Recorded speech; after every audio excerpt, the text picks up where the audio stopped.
El tema de la Teletón en estos días, veíamos que pues hay muchas historias de discapacidad y todo eso, pero entonces la gente pregunta si el Tolima trabaja con, en este caso, con la Teletón o las personas que hay en el departamento del Tolima, sí reciben también aportes de los que los colombianos hacen por medio de estas campañas. Bueno, en ese aspecto voy a dar mi opinión personal. Teletón, y algo que hay que tener claro, Teletón es una IPS, ¿sí? No es una institución estatal. Teletón ha tenido grandes choques con algunas comunidades con discapacidad, bajo la premisa que si es para nosotros, es con nosotros, ¿sí? Y Teletón no representa a las personas con discapacidad, representa a sus usuarios, a sus pacientes.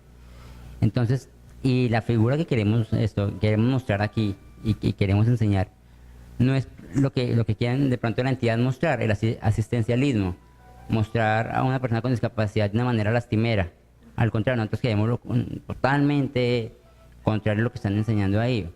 Es una persona con todas las capacidades, con toda la dignidad posible, porque lo más importante o lo que más afecta del programa Teletón o la IPS Teletón a las personas con discapacidad es que borran su dignidad, lo muestran como decíamos ahora, como decía la doctora Joana, pobrecito, ¿sí? Hay que ayudarle porque pobrecito. No, eso es otra forma de mendicidad. Entonces, personalmente yo no estoy de acuerdo con el programa o el proceso que hace Teletón, porque igual no incluye a las ciudades, como preguntan, ¿sí? No incluyen a Ibagué o a otras ciudades. Igual, si una persona va a la clínica Teletón, allá le dicen a qué EPS está afiliada y averiguan si esa EPS tiene convenio con esa entidad y si no, pues no es atendido. Hablábamos hace unos momentos también sobre el tema de la salud, del tema de que en las clínicas pues la atención es un poco difícil, pero entonces yo creo que son personas con prioridad. ¿Qué pasa o qué se hace cuando la persona con prioridad pues presenta algún tipo de necesidad de atención urgente y no es atendida urgentemente? He escuchado también que se hacen tutelas y muchas cosas, pero ¿qué hacen? ¿Qué deben hacer esas personas? Bueno, la Secretaría de Bienestar Social en miras a buscar el beneficio de las personas con discapacidad de manera integral, asesora jurídicamente a aquella persona o aquella familia que requiera atención en salud que no le estén brindando. ¿M? De hecho, también lo hace el Ministerio Público a través de la Defensoría del Pueblo, a través de la Personería Municipal. Nosotros pues brindamos ese servicio desde el conocimiento propio de la situación. Nosotros intentamos que la persona con discapacidad, por ejemplo, que requiera un tratamiento médico, que la EPS argumente que no lo va a brindar porque no está en el post. Nosotros hacemos todo el acompañamiento para que esa entidad lo brinde de manera integral, ¿sí? Puede que Bienestar Social no tenga en su objetivo ese aspecto planteado, pero el programa como tal busca ese bienestar integral de la persona. Entonces, eso intentamos también con esto que crean en las entidades del Estado, que muchas veces la gente dice, no, es que no me atienden ni ya, porque el Estado no lo hace y la EPS no lo hace, vuelven a su casa y el niño pierde la cirugía, por ejemplo, pierde la oportunidad de que tenga una prótesis o un implante coclear para que pueda escuchar o cualquier elemento técnico, cualquier requerimiento en salud que necesite. Para los psicólogos, ¿cuál es la principal ayuda que se debe tener en el momento de una persona con discapacidad? Es decir, ¿cómo podemos o cuáles son las primeras estrategias que debemos cumplir o las primeras actividades que tenemos que hacer con una persona cuando está con discapacidad? Volvemos a un poco a hablar sobre lo que es la cultura, ¿sí? Yo pienso que la mirada nuestra frente a una persona que tiene o que está en discapacidad es verla igual que uno. Yo pienso que eso es muy importante, verla como ser integral y que es capaz, y no de pronto como una mirada como se tenía antes, de minusvalía, un poco de, ay, venga, yo estas cosas. Me parece que en el momento en que se juega la discapacidad, pues obviamente sí se tiene que dar una ayuda, ¿no?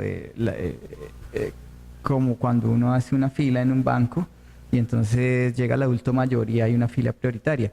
Entonces, pues si la discapacidad le limita esa posición, pues me parece que se debe dar, pero pienso que el trato debe ser en términos de derechos de igualdad y de una tranquilidad de poder interactuar. No estamos, y esas cosas a mí me sorprenden muy, lo digo de manera personal, cuando hay una persona en discapacidad y la persona se da cuenta y entonces es como si fueran, no sé, un ser de otro planeta.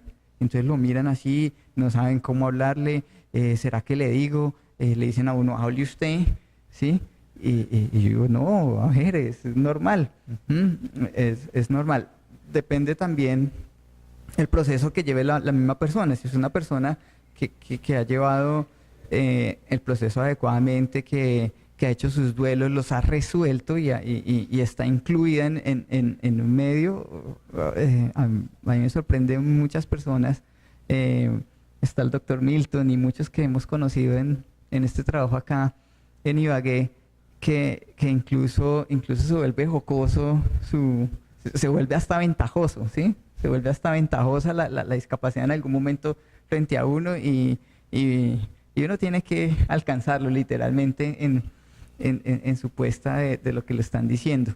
Si es una persona que acaba de sufrir un accidente y quedó en discapacidad, tiene la discapacidad, pues entonces el apoyo es muy terapéutico, ¿no? Y pues ahí ya es guiado por la persona. Y frente al momento cuando las personas prefieren no salir de sus casas y quedarse encerrados, o la familia también ayuda a que no vuelvan a ver el mundo como lo veían antes, sino de otra manera. ¿Qué hacer en esos casos? Yo pienso que la ayuda profesional ahí se juega un papel muy importante. Ahora con el programa de la alcaldía, yo creo que nosotros estamos brindando ese apoyo. El Instituto Colombiano de Bienestar Familiar, cuando son niños o personas que ya están cobijados a través de sus operadores, también brindan ese apoyo, ¿sí? El quedar, cuando yo tengo una discapacidad y me quedo en la casa y no salgo, yo voy a decir algo para ponerlo en paralelo. Cuando yo fui adolescente, alguna vez me dio una anécdota terrible y entonces me broté. Y entonces yo me miré al espejo y ya no tenía la cara de niño así lisita, sino una roja llena de cosas ahí impresionantes. Y yo no salí, yo decidí quedarme en mi casa. Y eso retrasó mi proceso de socialización ahí, adolescente y todas estas cosas. Entonces, esto no es nada comparado con una discapacidad. Sin embargo, yo me quedé porque no fui capaz de aceptar lo que me estaba pasando. A una persona, su familia también está tan golpeada que dice, no, nos vamos a quedar y lo vamos a proteger, porque la intención, tenemos que aprender que todo lo que hace la gente alrededor de lo que sea, tiene en el fondo una buena intención. Entonces la intención de la familia cuando le dice a la persona con discapacidad quédese aquí en la casa es porque aquí va a estar más seguro, ¿cierto? Una persona en silla de ruedas, no, ¿qué tal que se caiga?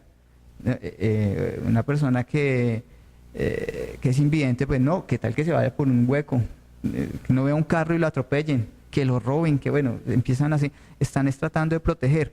Cuando eso es una fase del proceso de duelo, están en un proceso y hay que trabajar sobre eso, ¿sí? Hay que trabajar de que sí se puede, que inicialmente tiene que tener un acompañamiento, como si yo me fuera a China y me pueden botar en Shanghái a caminar en las calles porque me va a perder, pero voy a tener un acompañamiento inicial. Entonces las personas van a tener un acompañamiento inicial y por eso hablo un poco del apoyo externo que deben llevar. Yo creo que ya el tiempo pues nos está apremiando, pero ¿qué mensaje dejarle a todas las personas que están acompañándonos justamente por medio de la webcam y que están interesados en saber sobre el tema de discapacidad o cómo afrontar el tema de la discapacidad frente al lema de que la discapacidad no es una incapacidad?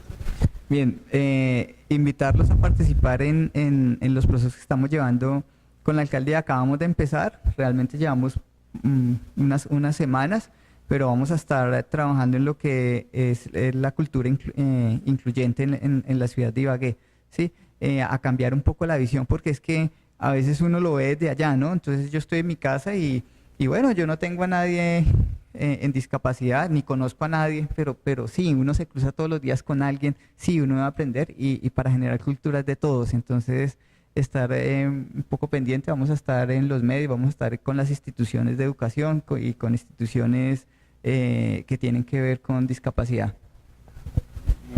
Bueno, yo creo que en primer lugar hay que cambiarnos, cada uno de nosotros debe cambiar el concepto que tiene discapacidad. Esto no cambia desde que el concepto sea la discapacidad es de aquellos, de ellos o de él, sino cuando tengamos el concepto de que la discapacidad es de nosotros, es nuestra situación, porque nadie está exento de la discapacidad. Respecto a qué debe hacer una persona estándar frente a una persona con discapacidad, porque lo que decía Jimmy ahora, no hablan con esa persona porque le da temor no entenderle o no hacerse entender o no poderle dar atención pues, en real. La primera recomendación, por ejemplo, frente a una persona física hay que tener en cuenta que uno debe, si está en una silla de ruedas, sentarse a la altura de esa persona para que esté cómoda. Si usa una ayuda técnica como muletas o bastones o caminador, pues dejárselo al alcance. No estamos diciendo que se lo quite del lugar, porque le estorba, no, déjeselo al alcance porque hace parte de su movilidad y si se requiere levantar, pues va a ser muy incómodo para él decirle, hey, por favor, lo que usted me guardó, ¿me lo devuelve? Entonces, frente a una persona con discapacidad visual, por ejemplo, para guiarlo, no es llevarlo de la mano como si fuera un niño pequeñito de 2 años, no, es pararse frente a él y que él coloque su mano sobre su hombro y para poder caminar. En la medida que usted se mueva, él va a sentir sus movimientos y va a saber si hay un escalón adelante o si usted subió una pierna o si hay o medir el espacio con el cuerpo suyo, él mide el espacio también de él. Para guiarlo no decirle, ahí está, o por ahí, no, decirle arriba, abajo, izquierda, derecha, para poderse ubicar, porque a veces nos olvidamos que la persona con discapacidad no ve, entonces, no, por ahí. Y eso pasa muy a menudo, entonces la gente o se cohíbe de decir, mañana nos vemos. Si es una expresión, no es por ofenderlo, ¿sí? Es una expresión y debemos usarla con total naturalidad. Se va a molestar cuando usted comience a buscar sinónimos del mañana nos vemos, se va a dar cuenta que usted lo está estigmatizando. Si usted va a atender o va a tratar con una persona con discapacidad auditiva y usted no sabe el lenguaje de señas, pues busque un papel y un lápiz.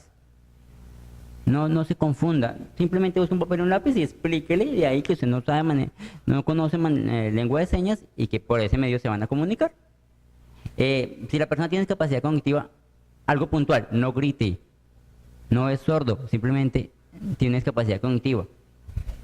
Si usted ve que esa persona no le ha comprendido lo que usted dice, pues intente decirlo de manera más clara y no se refiera a esa persona. O sea, no hable con el que está al lado de él para que le explique, hable directamente con él. Muchas personas cometen el error, o algunos lo cometimos, es que si una persona con discapacidad cognitiva junto a su mamá le preguntamos a la mamá, ¿cómo está el niño? ¿Por qué no le preguntamos a él? ¿Será que él tiene hambre o tiene sed? Pero hay que preguntarle a él. Sí, entonces, en primer lugar, somos personas, no importa la condición que tengamos. Entonces, ese es el trato y ese es como las recomendaciones pequeñitas que le doy a las personas para comenzar a generar una cultura de cambio frente a la situación de la discapacidad.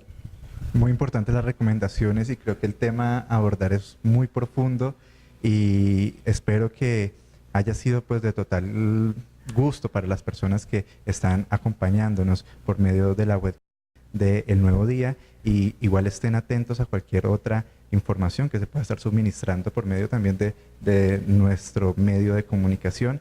Gracias por habernos acompañado y nos vemos en una próxima emisión de la webcam del Nuevo Día. Muchas gracias. Muchas gracias.